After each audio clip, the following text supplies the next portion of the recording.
Hey, sports card collectors and investors. I hope everyone is having a great Friday. I am on the road, so I am in kind of a different environment. I'm at my dad's house this weekend, so I'm going to just try to make do with what I've got. We're kind of roughing it to some degree, but wanted to make sure that I got the video out, my daily video out as promised. I'm not sure if I'm going to have one coming out tomorrow. We'll see. But today I'm going to tackle pretty typical one for me. I do it every week, and it's 5 cards that are moving up or down and down. In most cases, it's just kind of trending cards that I've seen. Some cards that I thought would be fun to talk about. I don't own any of these cards in particular, but like I said, I just thought they were interesting cards to talk about and thought that you might enjoy. So if you have not subscribed already, please do so. We have more than 275 videos on the channel, all about collectibles, personal finance, sports cards, action figures, video games, all sorts of cool collectible type stuff. So definitely subscribe. We will have daily videos coming to you. So let's go ahead and dig right into it. Full disclaimer, this is not a, buy these cards now or sell these cards now type site. Just simply cards that I thought would be interesting to talk about. Take the information for what it is. I am just another guy on the internet talking about cards. So let's dig right into it. The first card that I'm going to talk about is the 1998 Bowman Chrome Peyton Manning rookie card in a PSA 10. This one's a really interesting card. The Topps Chrome is certainly the most, I would say, sought after Peyton Manning rookie card, the most popular one. This Bowman Chrome is a really cool card though. The population for the 10 right now sits at 986. So it's not super rare, but it's also not super available either. This card has been all over the place from a pricing standpoint. Recent sales have this card at about $900. If you go back to February, at the end of February in 2020, it was a $170, $180 card, believe it or not. And then April, towards the end of April, bounced up to $845. In July, came back down, crashing down to earth at $470, $480. And then in August, it reached its high. At the end of August, there were sales at $1,400 for this card. So all over the place for this one. But Peyton Manning is one of those. It's not even debatable. He's an all-time great QB in the NFL. And so it makes a lot of sense why his rookie cards are getting a lot of attention these days. And this is one where, the pricing has just been all over the place, but a really cool card and an alternative to that Topps Chrome rookie card. All right, next up, a very common card. I had this one as a kid. This is junk wax era stuff, 1991 Skybox Michael Jordan USA card in a PSA 10.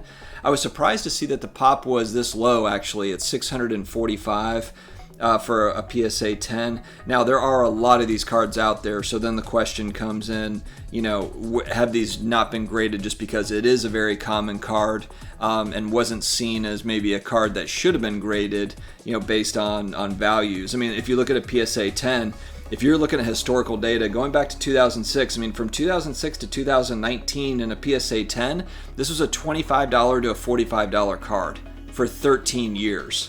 And then with the Last Dance documentary coming out, we presume in May it got a bounce, May of this year, and it went all the way up to $115. Recent sales have this still over $100.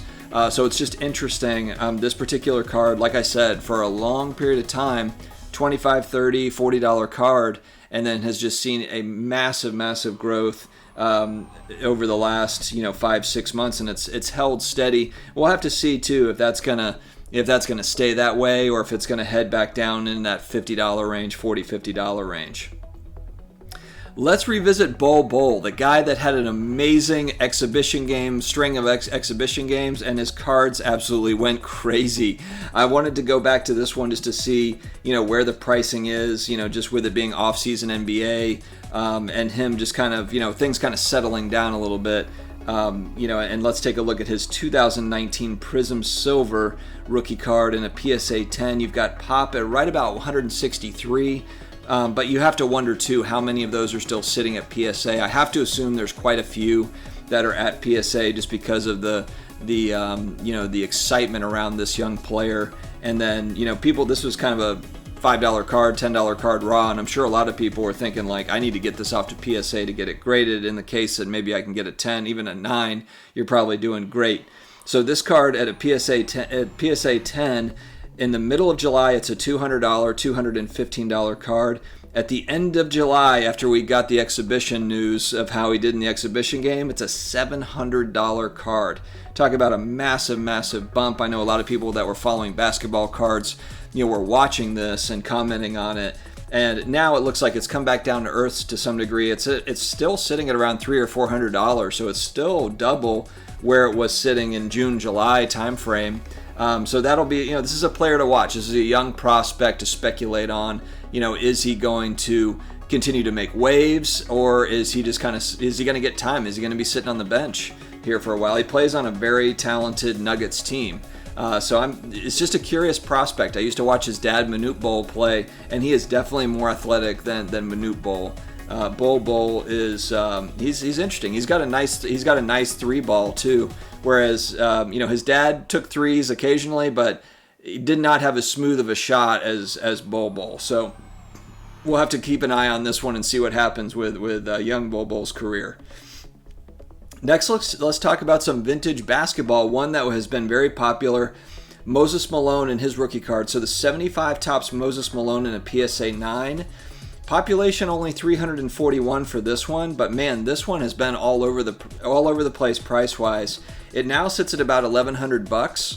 This card, in August, it reached $2,900. Just unbelievable when you consider from 2016 to July of 2020. So we're talking from July 2020, just 3 or 4 months back. This was a $250, $400 to $400 card all day.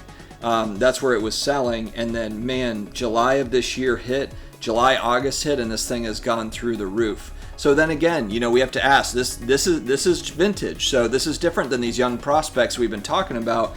Does vintage hold up and stay high, or does it, come back down, to where it used to be years ago? And that's really kind of that big question mark with basketball cards and sports cards in general, that all sports card investors and collectors are looking at. So Moses Malone, though, one of the most underrated big men in NBA history, and this is his rookie card. Just a cool card. These 70s football and basketball cards, and I'm sure baseball is the same. I don't collect baseball cards in the same way. But I am going to talk about, I rarely do it on the channel, and I've gotten requests to talk about more baseball cards. Next, we're talking about, last but certainly not least, the iconic Roberto Clemente rookie card from 1955 Topps.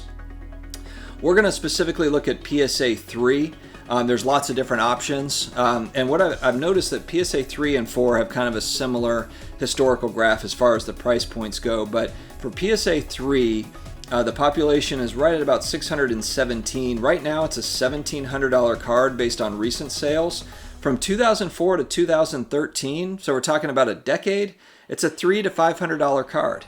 $300 to $500 card, and really from 2013 on, so the last 7 years, it's been a steady climb upwards, really kind of hitting its stride here over the last couple of years. And so for this one, guys, what do you think about this card as well as the other ones? What do you I like getting feedback from viewership, and whether we're talking about modern or vintage sports cards. Do you see them kind of having similar trends as far as going up? I know a lot of people will say, or going down for that matter, a lot of people say, well, vintage is more, less volatile, and to some degree it is, because you have Hall of Fame players that have already finished their career.